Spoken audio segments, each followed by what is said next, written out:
It was just a salute, plain, subdued, unseen by most. But for one of the sailors, it held a promise, and a nation's lost heroes. You wouldn't believe how one simple gesture moved hearts from Washington to home. If you've ever loved, served, or lost, this story is for you. Press play to dive in. It began with a salute, swift, silent, and steeped in years of waiting. No cameras were intended to record it. No headlines were published about it. But in that tense silence between a sailor and a president, something shifted. What do we owe the ones who serve quietly, without fame? What promises endure long after the uniforms are packed away? And how far can a whisper go when it's conceived out of love, loss, and legacy? This is the tale of a son, a father, and the promise that couldn't be forgotten. President Donald Trump was making an appearance at Chesapeake Naval Base in Virginia, the largest naval base in America. His motorcade came through the gates where lines of sailors were standing at attention in formation, poised to be inspected. Among them was Petty Officer Luke Harrison, a soft-spoken 28-year-old with peaceful, creased eyes and an immaculate salute. Luke had never thought he would see the president up close, but there he was, his shoes shining, his uniform pressed, and his heart pounding in his chest. There was something different about this day. He couldn't quite put his finger on it, but it was heavier, more significant. In the breast pocket of his uniform was a small, creased photo, something very personal. His mind wasn't on politics or propriety. It was on a vow. "Attention!" a voice yelled, cutting through tension. The black SUV door opened and President Trump emerged, escorted by the ever-vigilant Secret Service. His expression was grave, eyes keen, scanning the row as he started shaking hands with the sailors. As he arrived at Luke's row, time began to slow. Luke stood taller, pounding heart. As the president drew close, Luke came to a sharp salute, tighter than ever before. Then, something strange occurred.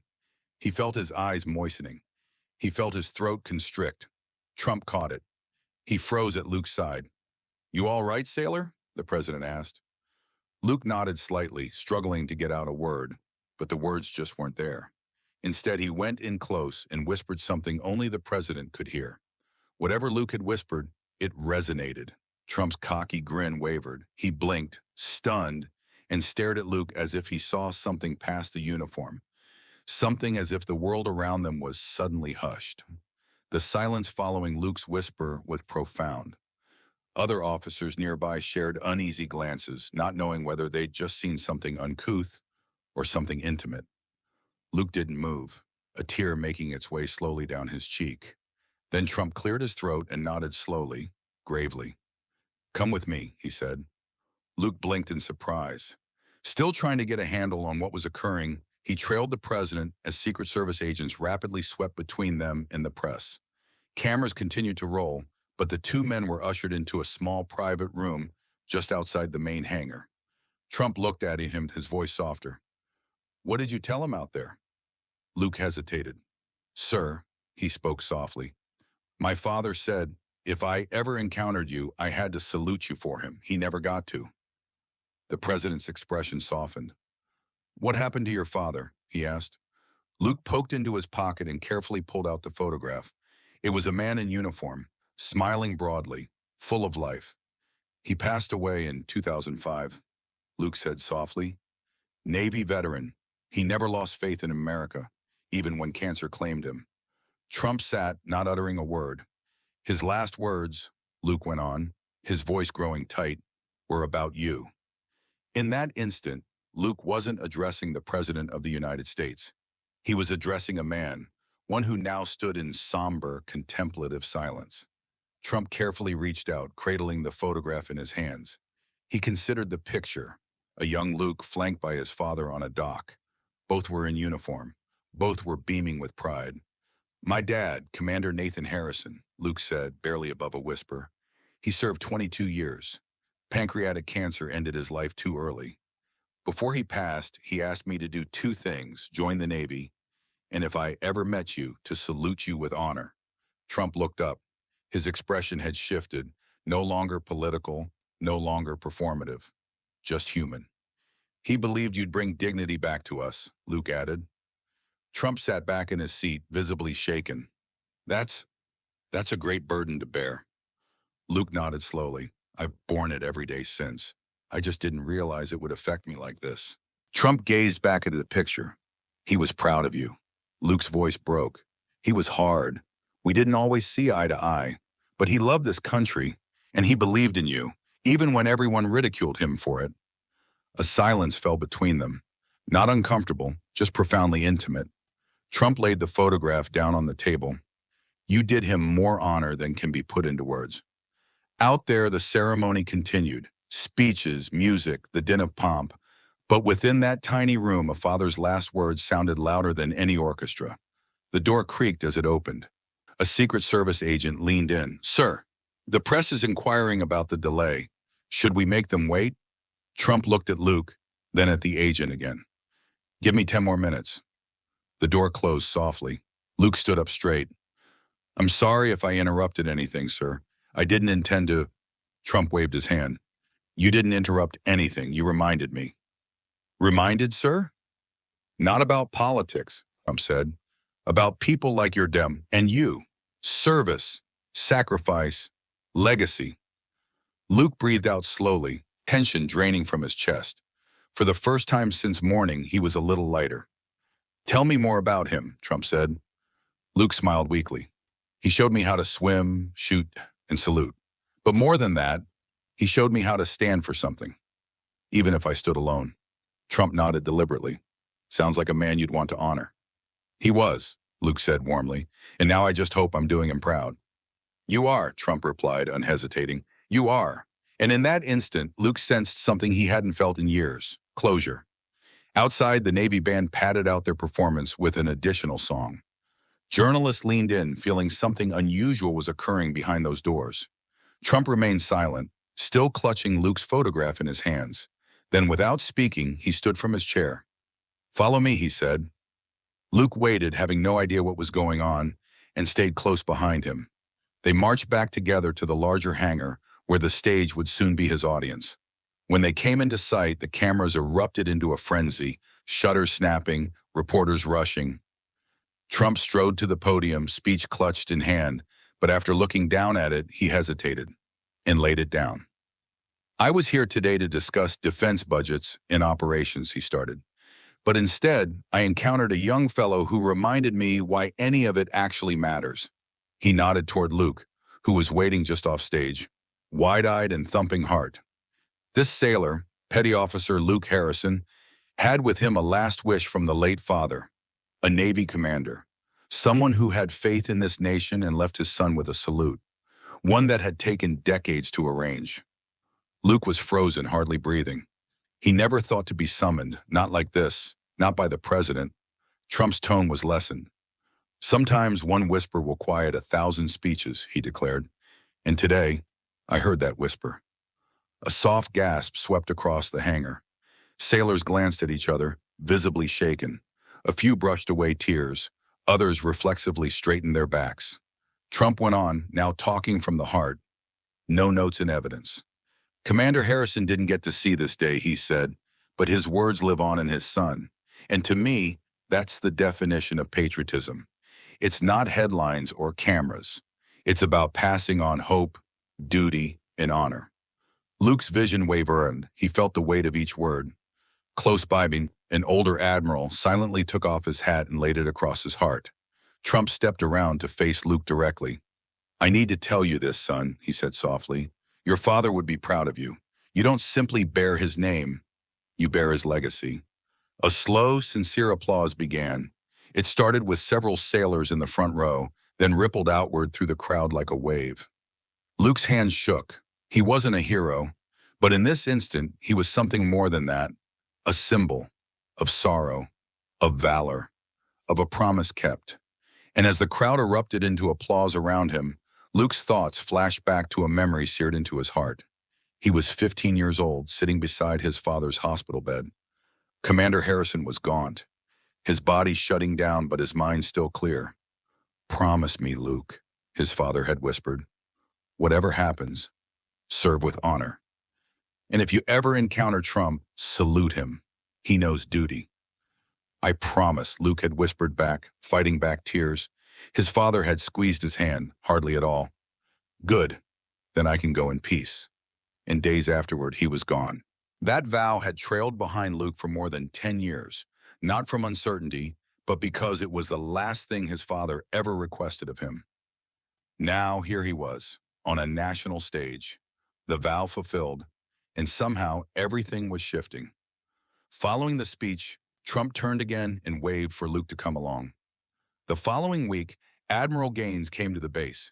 He was a buddy of Commander Harrison's from years before, and he requested Luke by name. I was with your father in Bahrain, the Admiral said, his voice low, his eyes dreamy. He saved my life one time. Luke was amazed. He never said that to me. He wouldn't have, Gaines answered with a faint smile. He didn't care to speak of medals, only values.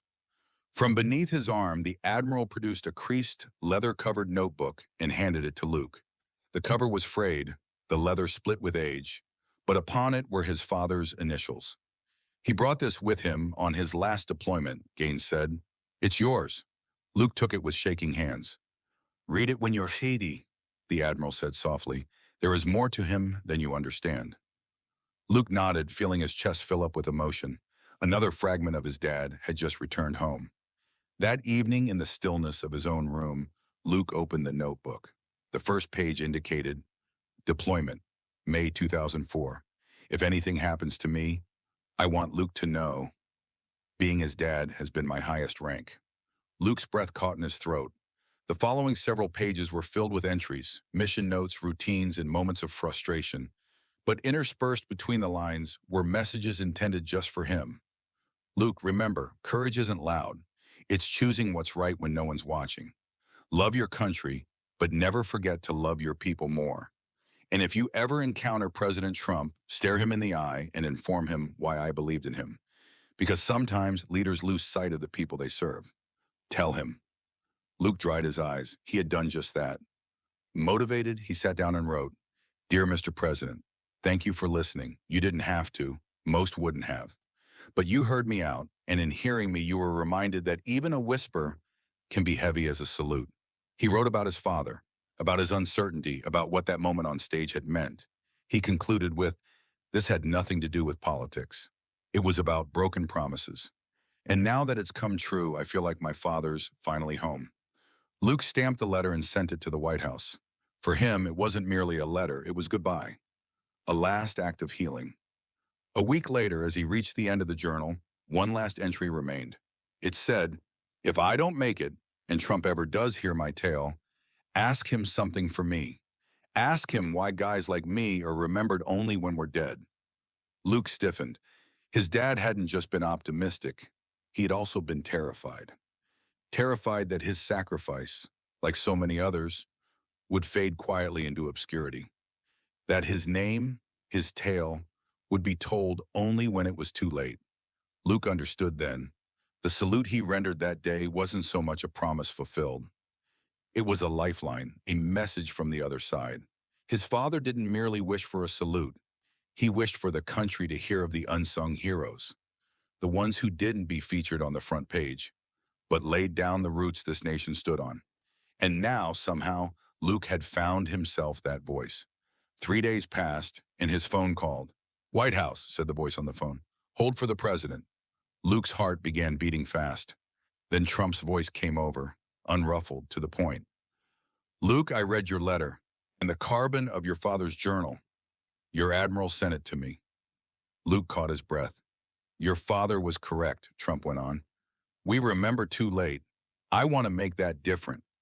Luke's eyes widened, dazed. What do you mean, sir? I want to create something, Trump declared. A memorial for those whose names never appeared in the news, but bore this country on their shoulders. He hesitated, then went on. And I want your father's name on the first plaque. Luke's throat caught on the words. He'd be honored. No, Trump said softly. The honor's mine. Soon, the White House hosted a press briefing unlike any other. President Trump approached the podium, Harrison journal in hand. We tend to hail the courageous, he began, but lose sight of the quiet ones. He gazed out at the press corps, his voice serious. Today, I am announcing the establishment of the Silent Salute Memorial, a monument to the common heroes of the military, the unsung, the unglamorized, the ones who gave without asking anything in return. The room was utterly silent. The first name on the stone, he announced, holding up the journal, will be Commander Nathan Harrison. There were gasps in the audience. At the base, Luke sat at home watching it all happen on television, his hand on top of the metal cover of his father's journal. His father's voice, once a soft echo, now echoed clear and loud throughout the country. Months afterward, under a bright blue sky in Arlington, a group of people stood by a shining black marble wall. Families, veterans, journalists, officials. Luke stood foremost, heart brimming, eyes tearful. President Trump came and moved toward him, resting a firm, respectful hand on Luke's shoulder. They both unveiled the memorial together. The first name etched into the stone, Commander Nathan Harrison, a patriot remembered. Trump moved forward to speak again. He wasn't a celebrity, he wasn't decorated with parades, but he stood tall for this nation. And because his son whispered a truth the world needed to hear. Trump paused. We'll never forget him. Luke saluted once more, tears streaming down his face. But this time it wasn't just for a promise kept. It was for every father, every hero, every silent salute. Following the ceremony, Luke's mailbox was filled.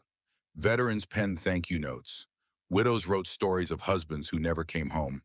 One letter stood out. My son always felt invisible after his dad died in service. Your story restored his pride. Thank you, Luke. Luke replied to each message personally. He hadn't intended to create a movement, but he had. And perhaps that was his father's ultimate gift, to make his son not only a sailor, but a voice for all the other voices that had been silent. Luke was no longer alone, and neither were they. A year later, Luke was on stage at a graduation of a military school, no longer as an ordered sailor, but as a guest speaker. Eyes were riveted on him. The crowd sat immobile. He didn't talk proudly. He talked purposefully. Tightening his grip on the journal and the medal, he continued, Legacy is not about being remembered by the world. It's about being remembered by one person and living worthy of that memory. The cadets leapt to their feet in applause. As Luke descended, a young woman in uniform hurried towards him. My dad served with yours, she said quietly. He spoke of him constantly. Luke smiled, full heart. Then we have a legacy in common. She saluted him. And this time, it was Luke who struggled not to cry. Years went by. One afternoon, Luke, a veteran officer, sat on a bench outside the Silent Salute Memorial wall. The sun glinted off the shiny black marble. A little boy walked up, his father's hand in his. He gazed up at Luke shyly. Are you the sailor who whispered to the president? He asked. Luke nodded softly. I am. The boy's eyes shone with curiosity. What did you say? Luke smiled, remembering still. I said something to someone I loved, he told her. Something that changed more than I ever dreamed. The boy hesitated. May I whisper too? Luke bent down. The boy put his hands around Luke's ear and whispered quietly, Tell your dad, thank you. Luke's eyes overflowed with tears. He looked up at the wall, at the name etched into stone, and whispered again, Did you hear that, Dad? They remember.